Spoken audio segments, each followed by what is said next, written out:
ஞானத்தினால் மனுஷன் நிலைவரப்படான், நீதிமான்களுடைய வேரோ அசையாது. எல்லாரும் 3 முறை சொல்லுங்க பார்க்கலாம். நீதிமான்களுடைய வேரோ அசையாது. மறுபடியும் சொல்லுங்க. நீதிமான்களுடைய வேரோ அசையாது. நீதிமான்களுடைய வேரோ அசையாது. எத்தனை ஒரு ஆமென் சொல்றீங்க? நான் நீதிமானா இருந்தால் என் வேர் அசையாது என்று கர்த்தர் வாக்குத்தத்தம் பண்ணுகிறார். எத்தனை பேர் இந்த வார்த்தைக்கு ஆமென் சொல்றீங்க? சத்துரு எனக்கு விரோதமாய் எத்தனை ரீதியில் எழும்பி வந்தாலும், சத்துரு என்னை அசைக்கும்படியாய், என்னை கீழே தள்ளி போடும்படியாய், என்னை இருக்கிற இடம் தெரியாமல் அழிப்பதற்கு வந்தாலும் ஆண்டவர் சொல்லுகிறார், நீ நீதிமானா இருக்கிறபடினால உன் வேற டச் பண்றதுக்கு அவனுக்கு அதிகாரம் கொடுக்கல. எத்தனை ஒரு ஆமென் சொல்றீங்க?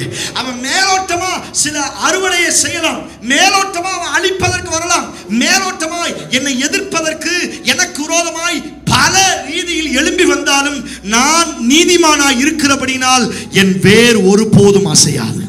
நல்ல அந்த வார்த்தைக்கு ஒரு ஆமென் சொல்லுங்க பார்க்கலாம். நான் சொல்றேன், நீங்க நீதிமானா இருந்தீங்கன்னா உங்க வேற அவன் ஒரு நாள் அழிக்க முடியாது. மேல தொடலாம், சரீரத்தை தொடலாம், ஆனா உங்க ஆவிக்குரிய வேற, உள்ள இருக்கிற அந்த வேற ஒரு நாளும் தொட முடியாது. ஆண்டவர் சொல்லுகிறார், நீதிமானுடைய வேர் என்ன செய்யாது? பைபிள் வாசிக்கிறீங்களா? அவர்கள் அசைக்கப்படாத மலையை போல் இருப்பார்களா? எத்தனை ஒரு ஆமென் சொல்றீங்க? எத்தனை ரீதியில வந்தாலும் இந்த காத்து அடிக்கிற காற்று வந்து மேல உள்ள கிளையத்தான் என்ன செய்யும், ஆனா உள்ள இருக்கிற வேற எப்படித்தான் இருக்கும்? அது ஸ்ட்ராங்கா இருக்கும், அது ரொம்ப ஸ்ட்ராங்கா இருக்கும். அது ஆழத்துல இருந்துச்சுன்னா, அது ரொம்ப ஆழமா இருந்துச்சுன்னா அது ரொம்ப ஸ்ட்ராங்கா இருக்கும். ஆனா அந்த காற்றுக்கு மேல இருக்கிற கிளைகள் ஒடியும், கீழே இருக்கிற மேல இருக்கிற கொப்புகள் ஒடியும், அந்த பூவெல்லாம் என்ன வேணாலும் மேல நடக்கலாம். ஆனா வேற எப்படி இருக்கும்?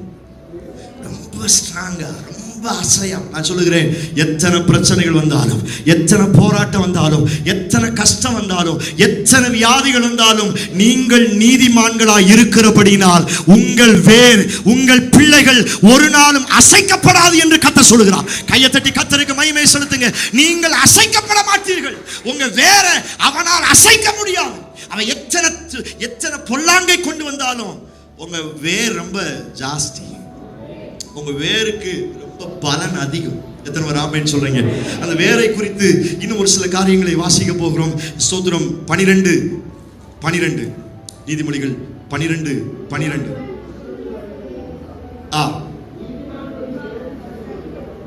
நீதிமானுடைய வேர். எத்தனை பேர் ஆமென் சொல்றீங்களே? சத்தமா ஒரு ஆமென் சொல்லுங்களேன். முதல்ல வாசிச்சோம், நீதிமானுடைய வேர் என்ன செய்யாதான்? அசையாதா.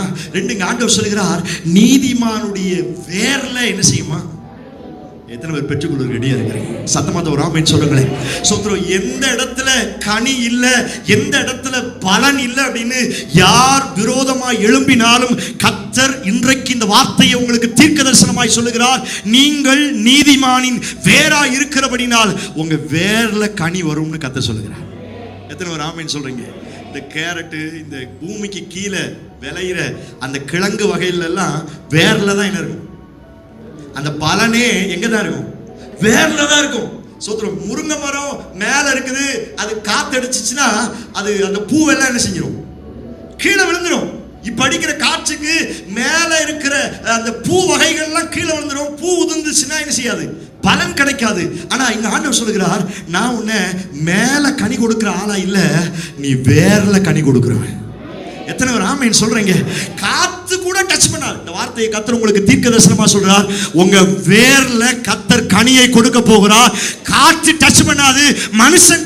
எத்தனை பேர் ஆமென் சொல்றீங்க? சத்தமா ஒரு ஆமென் சொல்லுங்களேன். தோத்திரம். கனி வெளியில தெரிஞ்சா தானே கல்லெறி உண்டோம். காக்கிற மரத்துக்கு தான் என்ன வருமா?